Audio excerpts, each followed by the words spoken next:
I end with this. I was down in L.A. yesterday.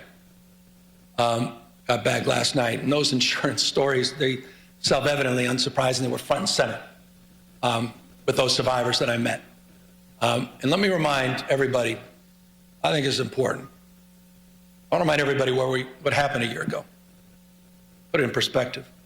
Between January 7th and January 22nd, 48,000 acres burned, the size of 3 Manhattans. 3. Communities torn asunder, Palisades, Altadena, Malibu, Pasadena's. Fires took the lives of 31 people. 31. Destroyed 16,000 structures. So on the sober anniversary, it's not only right that we honor the lives lost, but we also honor the lives of some of the remarkable heroes and leaders, the first responders and firefighters that faced unimaginable conditions.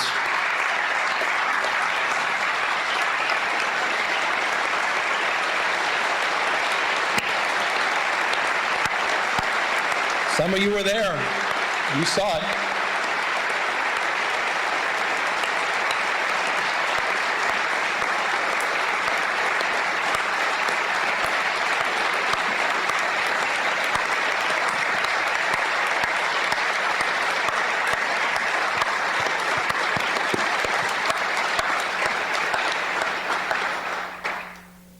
$16,000 at peak, 16,000 personnel working in the arena, the theater of fires, 16 plus large-scale fires.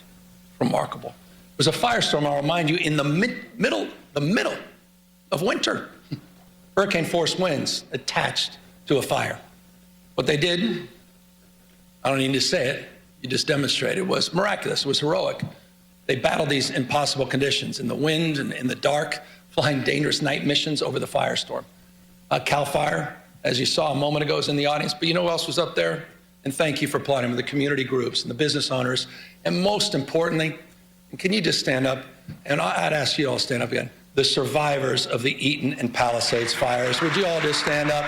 And thank you for your courage. Thank you for your resiliency. Thank you for your strength. We haven't forgotten about you. We won't forget about you. We said we had your back, and we mean it. Thank you. Thank you.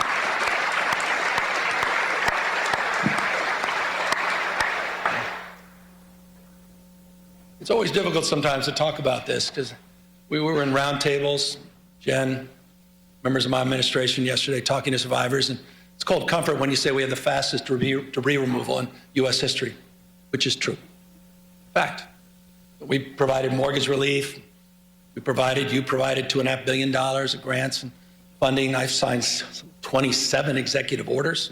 You've passed dozens and dozens of bills to reduce and reduce time, reduce red tape to allow survivors to rebuild much more quickly. And it is true at this time, 14,000 structures in the Paradise fire. There were only 385 permits, 16,000 structures. We've over 2,500 permits in LA, but it doesn't mean anything if you're not one of the beneficiaries of that. And so we recognize that it's not good enough, and it's not nearly good enough.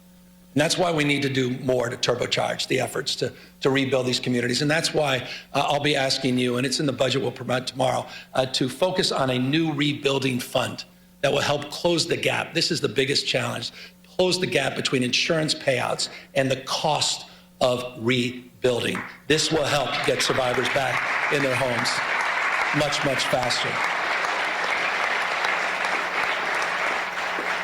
But I'd be remiss. Contrast these efforts with the President of the United States. Been a year. Contrast these efforts to Donald Trump's. His complete failure to act. He's even refusing to send a disaster recovery request to Congress of $33.9 billion. By the way, that request supported by every member of the California delegation. Every Democrat, every Republican.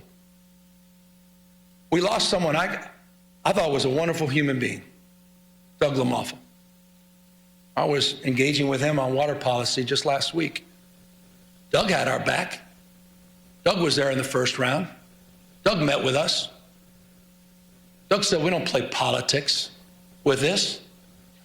It's time for the President of the United States to act like the President of the United States, all the United States of America, to fulfill his promises that he made, to deliver for the people of Los Angeles. It's time for the President of the United States to do his job, not turn his back on Americans that happen to live in the great state of California. He was there. We were there for you in paradise.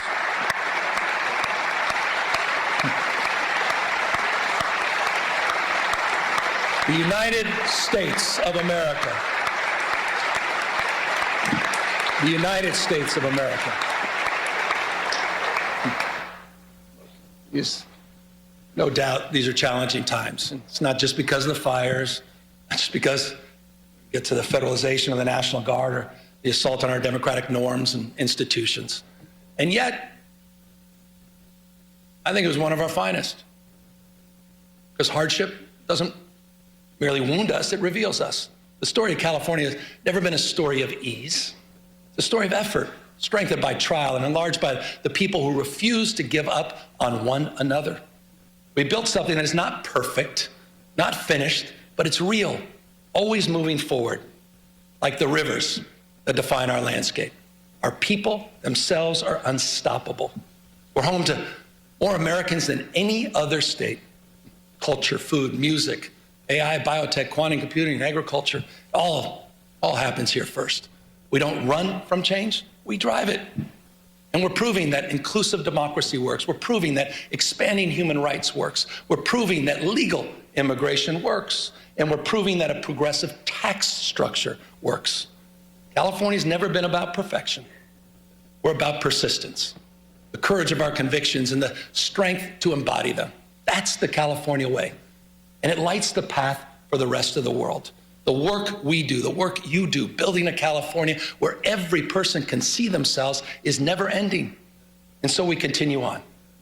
Because years from now, we can tell our children we did not settle for the world as it was. We can say with pride, we built something worthy of them. We built the future. Thank you all very, very much. Thank you to this legislature for your remarkable leadership. Thank you.